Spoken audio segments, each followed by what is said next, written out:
13,000 people who have been convicted of murder crossed the border illegally and are living among us. So how much danger are U.S. communities in right now because of this? I'm assuming you're talking about the ICE data? Yes. So just a couple of things, and I think it's important to correct the record here. First of all, the false representation of the data ICE shared. So that was what we are seeing, false representation. I got to call that out. We got to call that out. And it's been fact-checked by some of your colleagues here, by multiple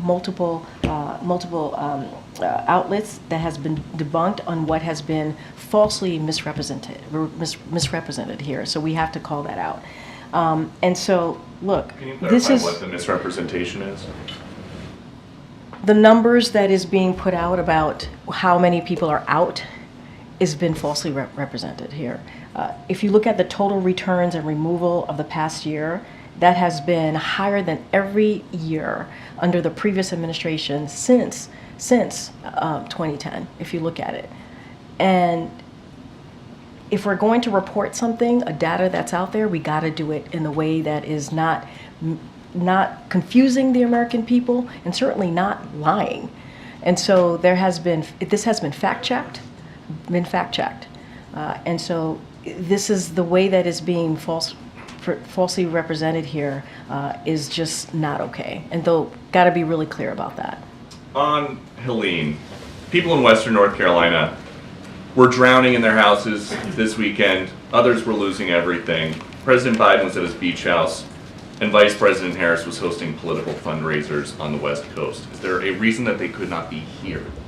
The president did exactly what a president in this moment needs to do, which is directing his team to take action.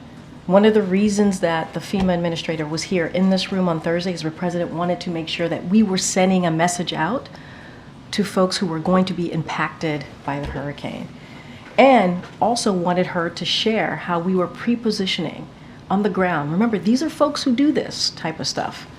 When you think about FEMA, you think about the Red Cross, you think about the U.S. Army Corps of Engineers. This is what they do. This is what they do.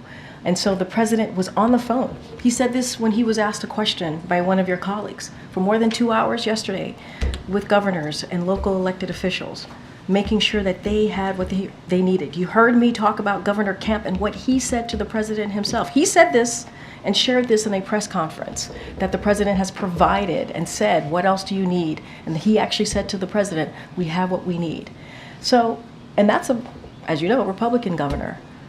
And look, and I talked about how the vice president also did her calls. She's going to be going to the FEMA agency and the center to get her briefing later this afternoon. The president is continuing to have these conversations with folks on the ground, elected officials on the ground, to make sure that they have what they need, and directing his team to keep pushing. One more. How worried are folks at the White House that a port strike that could make things like fruits and vegetables more expensive could make it a lot harder for Vice President Harris to win the election? I'm not going to talk about an election from here. That's not what we're going to do.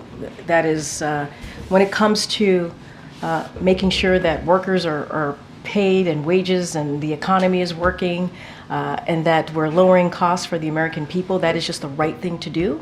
And that's what this president focuses on every day, day in and day out. How do we have an economy that works for all? When it comes to this particular question that you're asking me, we've said this many times, and nothing has changed. We support collective bargaining. It is the best way for American workers and employers to come to a fair agreement. We encourage all parties to come to the bargaining table and negotiate in good faith. Senior officials from the White House, Labor Department, and Transportation Department are in touch with the parties to urge them to return to the table and negotiate in good faith towards an agreement that benefits all sides, and do it fairly and quickly. And this is something that we have said, and we're going to continue to push forward on. Is the Vice President involved in these negotiations?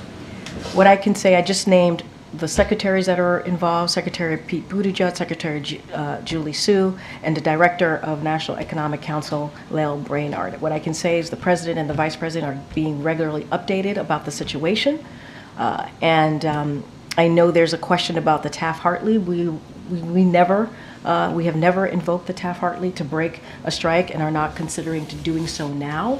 But this is a president that has been called a pro-union president by labor, by the labor unions, because of how much he believes that the union built the middle class.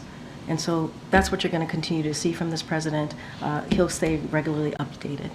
Catalina. Thanks, Karine. Former President Donald Trump is in Georgia, in a region that's been hard hit. Now, given all the security that's needed to accommodate him, is his visit putting a strain on resources there or impacting relief efforts? Here's what I can say, and you've heard this from this president earlier